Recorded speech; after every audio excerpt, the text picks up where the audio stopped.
नमस्कार दोस्तों, आज के वीडियो में जो स्टॉक लिया है उनका तो एनालिसिस करेंगे ही। उनको छोड़ के बाकी कुछ ऐसे स्टॉक भी है जो अच्छे लेवल पे आ रहा है, उनको शॉर्ट टर्म के इन्वेस्टमेंट के लिए आप इनको ट्रैक कर सकते हैं, जिनमें से एक्सिस बैंक का एनालिसिस आज कर ही दूंगा। साथ ही है बर्जर पेंट, पीआई इंडस्ट्री, दीपक यूनाइटेड और जेके। इनमें से मैक्सिमम आपको मिड कैप स्टॉक है और मिड कैप स्टॉक में अभी ज़्यादा गिरावट भी चल रहा है, तो उनको ध्यान से ट्रैक कीजिएगा। निफ्टी जब सपोर्ट ले कंफर्मेशन आए तभी आप इन पे इन्वेस्ट कीजिए, तब तक के लिए इनको ट्रैक कीजिए। और उनका लेवल जानना चाहते हैं नीचे कमेंट सेक्शन में जरूर बता सकते हैं, मैं आपको बता दूंगा, कमेंट सेक्शन में आपका रिप्लाई दे दूंगा। ठीक है, किस लेवल पे उनको बाय करना है। तो चलते आज के स्टॉक के चार्ट पे देखते हैं किन लेवल पे किन स्टॉक को हम बाय करते हैं। उससे पहले निफ्टी ने आज कहा अपना क्लोजिंग है वो भी जान लेते हैं। 16,400 पे निफ्टी ने अपना आज क्लोजिंग दिया है, लगभग 1.63% का गिरावट के साथ। ठीक है, तो निफ्टी क्या और नीचे आ सकता है, ऐसा कोई जरूरी नहीं आ सकता, पर हमें इस गिरावट में सिर्फ जो ब्लू चिप स्टॉक है उनको जरूर ट्रैक करना। आप देख सकते हो मैक्सिमम जो गिरावट हो रहा है जो मिड कैप और स्मॉल कैप स्टॉक में हो रहा है, तो जितना आप हमेशा मैंने कहा है कि आपके जो पोर्टफोलियो उस पर maximum at least 70% stock blue chip stock और लार्ज कैप स्टॉक होना चाहिए जो कम वोलाटाइल हो और आपके कैपिटल को सेव कर करके और एक कॉन्फिडेंस के साथ आप मार्केट में बने रह सकते हैं। और आपका सिलेक्शन, स्टॉक सिलेक्शन गिरावट में भी आपका स्टॉक सिलेक्शन यूनिक होगा और अच्छे स्टॉक को ही आप चुनोगे फ्यूचर के ग्रोथ के लिए। ठीक है, ये सब ध्यान पे रख के आप इन्वेस्ट करोगे तो आपको हमेशा मार्केट में एक अच्छा रिजल्ट ही मिलेगा। ठीक है, तो चलते हैं आज के स्टॉक के चार्ट पे। लार्ज सेगमेंट में बोला था कि 70% आपका स्टॉक ब्लू चिप स्टॉक या फिर जो strong fundamentally strong large cap stock वो होना चाहिए। साथ ही 70% स्टॉक के साथ साथ आपका टोटल इन्वेस्टमेंट का 70% इन्वेस्टमेंट उन स्टॉक पे ही होना चाहिए। उससे आपको हमेशा एक ग्रोथ मिलेगा स्टॉक में, मार्केट में और पोर्टफोलियो में, वजह के नुकसान। ठीक है, तो टीसीएस अच्छे लेवल पे आ चुका है, 3,443 पे आज उसमें क्लोजिंग हुआ है। मार्केट में और गिरावट होता है तो इस स्टॉक में गिरावट हो सकता है, अगर आता है नीचे हम बाय करेंगे। किस लेवल पे बाय करेंगे वो तो हम चार्ट पे देखेंगे। नीचे आके देखते हैं टोटल ट्रेड इस स्टॉक में हुआ है 14 लाख के आसपास, जहां से 57% डिलीवरी है। चार्ट पे चलते हैं तो टीसीएस को किस लेवल से हम बाय कर सकते हैं। वन डे कैंडल से पूरा चार्ट रिप्रेजेंट कर रहा हूँ। इस स्टॉक का जो टॉप है लगभग 4,000 इसका टॉप है और अभी ये ट्रेड कर रहा है 3,441 के लेवल पे और 3,400 पे एक स्ट्रॉन्ग सपोर्ट है। और अगर 3,400 पे ये सपोर्ट लेता है, कुछ क्वांटिटी यहाँ से बाय कर सकते हैं। अपने टॉप से लगभग 15 to 16% करेक्शन पे है। और अगर आपको इसको बाय करना है, इतना ज़्यादा करेक्शन पे है नहीं यहाँ पे, ये अगर और 5% भी गिर जाता है तो इतना आपको आश्चर्य होने की कोई ज़रूरत नहीं। थोड़ा और गिरता है तो आपको एक अच्छे लेवल पे ये मिल सकता है, जो कि है 3,250 और 3,150।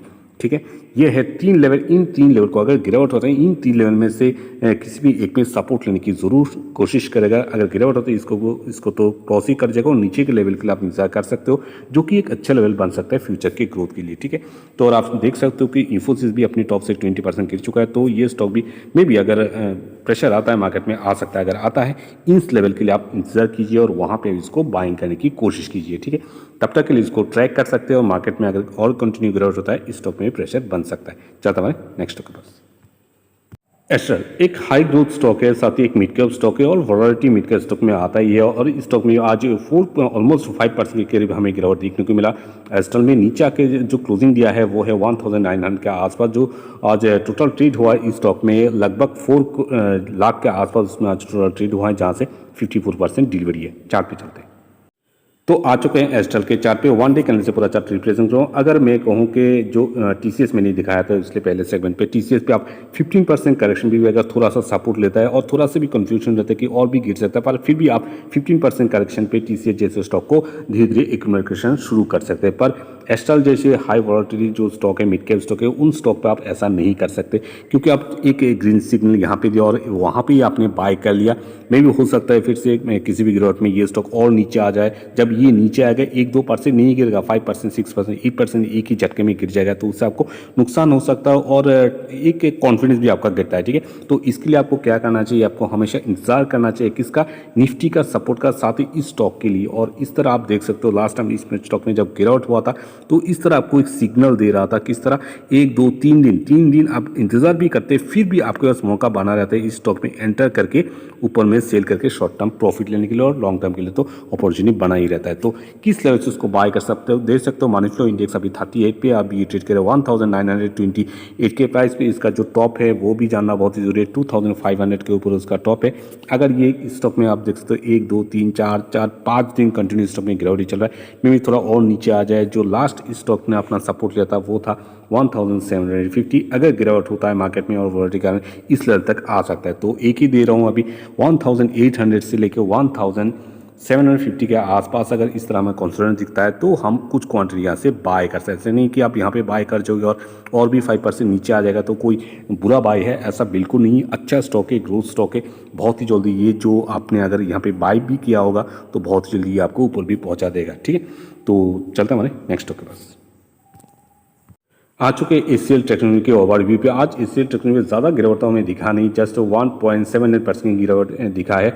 1052 पे क्लोजिंग हुआ है, जो लो बनाया है 1028। नीचे आके देखते हैं टोटल ट्रेड इस स्टॉक में हुआ है 35 लाख के ऊपर टोटल ट्रेड हुआ है, जहाँ से 59% डिलीवरी है। चार्ट पे चलते हैं और बहुत ही अच्छे लेवल पे भी है, इसलिए आज इसमें इतना ज़्यादा डिलीवरी है। चार्ट पे चलते हैं। एक और इम्पोर्टेंट, टेक महिंद्रा को आपने बाय किया है नीचे कमेंट सेक्शन में जरूर बताइए, क्योंकि लगातार मैंने इसको वीडियो बनाया और आपको बोला भी कि इस लेवल से इसको बाय करना है। ठीक है, तो वन डे कैंडल से एचसीएल कंपनी का जो अभी चार्ट रिप्रेजेंट कर रहा हूँ, इस स्टॉक का टॉप पहले देख लेते हैं। टॉप है 1359 के आसपास, अभी ट्रेड कर रहा है 1052 के लेवल पे। और इस स्टॉक को आपको जल्दबाजी करके बाय करने की कोई जरूरत नहीं, काफ़ी मौका देता है। आप देख सकते हो काफ़ी मौका देता है ये स्टॉक आपको बाइंग करने के लिए, और मुझे लगता है थोड़ा और इंतजार करना चाहिए इस पर अगर डायरेक्टली आप यहाँ पे इन्वेस्ट करना चाहते हैं। ठीक है, तो इस स्टॉक का टॉप तो मैंने बता दिया, अभी ये ट्रेड करा है 1052 के लेवल पे। कहाँ इंतजार करना चाहिए, मुझे लगता है एटलीस्ट 1000 के लेवल के लिए आपको इंतजार करना चाहिए, क्योंकि मार्केट में अभी भी वीकनेस बाकी है, कोई भी स्ट्रेंथ अभी दिख नहीं रहा है, सिर्फ गिरावट ही दिख रहा है। तो 1000 के लेवल के लिए थोड़ा इंतजार कीजिए। यहाँ पे आता है, सपोर्ट लेता है, कंसोलिडेशन दिखाता है, तभी बाय करेंगे, वरना हम इंतजार कर सकते हैं नीचे के लेवल के लिए, जो कि लास्ट टाइम इस स्टॉक ने अपना लिया था 960 और 50 के आसपास से। ठीक है, इसके ऊपर थोड़ा ऊपर। ठीक है, तो इन दो लेवल को अभी जो करेंसी इन दो लेवल के लिए हम इंतजार करेंगे, जहाँ से भी स्ट्रॉन्ग सपोर्ट लेके आप मूव करते हैं, कंसोलिडेशन दिखाता है और स्ट्रॉन्ग अप मूव दिखाता है, वहाँ से हम बाइंग कर सकते हैं और फ्यूचर की ग्रोथ के लिए कमिट कर सकते हैं एचसीएल टेक्नोलॉजी को। ठीक है, तो चलता मैंने नेक्स्ट स्टॉक के पास। क्या एक्सिस बैंक को अभी जो करंट प्राइस है वहाँ से हम बाइंग कर सकते हैं या फिर नहीं, वो तो हम चार्ट पे जानेंगे। एक्सिस बैंक पे आज 4% के ऊपर हमें गिरावट दिखा है, 673 पे आज क्लोजिंग हुआ है। नीचे आके देखते हैं टोटल इस स्टॉक में हुआ है 1,37 लाख के आसपास, जहाँ से 54% डिलीवरी है। चार्ट पे चलते हैं। तो आ चुके हैं एक्सिस बैंक के चार्ट पे, और कंटिन्यू गिरावट में मैं आपको रिकमेंड तो करूंगा नहीं, मैं आपको बता भी दूंगा, जो टेलीग्राम चैनल है वहाँ पे तो आप लोग लिस्टेड हो, वहाँ पे आपको बता भी दूंगा कहाँ से निफ्टी सपोर्ट लेने की कोशिश कर रहा है या फिर नहीं, और साथ ही कम्युनिटी पोस्ट में डाल ही दूंगा जब सपोर्ट ले लेगा मार्केट। ठीक है, तब तक के लिए इसको आप जो भी लेवल दूंगा उनको ट्रैक कीजिए, अगर सपोर्ट लेता है तभी बाय कीजिए, वरना स्किप करके नीचे के लेवल के लिए इंतजार कर सकते हैं। ठीक है, और इस स्टॉक का जो टॉप पहले दिखा देता हूँ 850 के ऊपर उसका टॉप है, और अभी ट्रेड करा है 673 के लेवल पे। शॉर्ट टर्म के लिए बहुत ही अच्छा स्टॉक है, और नीचे आप देख सकते हो कई मौका देता है ये स्टॉक आपको नीचे के लेवल पे बाय करने के लिए। ठीक है, तो अभी तो कंटिन्यू स्टॉक में हमें गिरावट ही नजर आ रहा है। अगर सपोर्ट की बात करें, शॉर्ट टर्म के लिए सपोर्ट ले सकता है, जो लास्ट टाइम उसने सपोर्ट लेने की कोशिश किया और आप देख सकते हो एक दो बार उसने सपोर्ट लिया 650 के लेवल पे, वहाँ पे यहाँ पे सपोर्ट ले सकता है अगर कंटिन्यू गिरावट रहता है, और यहाँ पे कंसोलिडेशन हमें दिखाता है। साथ ही बैंक निफ्टी और निफ्टी सपोर्ट लेने की कोशिश कर सकता है इसी लेवल पे एक्सिस बैंक, तो वहाँ से कुछ क्वांटिटी बाय कर सकते हैं या फिर इंतजार कर सकता है 620 के लेवल के लिए, 20 और 25 के आसपास के लेवल के लिए। ठीक है, इन दो लेवल को ट्रैक करेंगे, जहां से भी स्ट्रॉन्ग सपोर्ट लेके आप वहां से बाइंग करेंगे। और बाकी बहुत ही अच्छा और भी स्टॉक्स पड़े हुए हैं, जैसे Kotak Mahindra bank, HDFC bank, HDFC limited, उनको ट्रैक कीजिए और पहला बाय आप उन पे कीजिए, बजाय कि कोई भी वोलेटाइल मिड कैप स्टॉक हो। ठीक है, तो उससे आपको नुकसान भी होगा और मार्केट में कॉन्फिडेंस भी बना रहेगा उन स्टॉक के ऊपर, स्टॉक मार्केट पर। ठीक है, तो ज़्यादा इन्वेस्टमेंट आपको वोलेटाइल मार्केट में मिड कैप स्टॉक की तरफ ध्यान नहीं देना है, आपको ध्यान देना है सिर्फ ब्लू चिप स्टॉक के ऊपर, अच्छे फंडामेंटल स्ट्रॉन्ग स्टॉक के ऊपर। ठीक है, और मिड कैप स्टॉक को भी हम बाय करेंगे, वो तो मैं आपको बता ही दूंगा जब निफ्टी सपोर्ट ले लेगा। ठीक है, तो इस तरह की वीडियो बनाने के लिए चैनल को जरूर सब्सक्राइब करके रखिएगा। Thank you.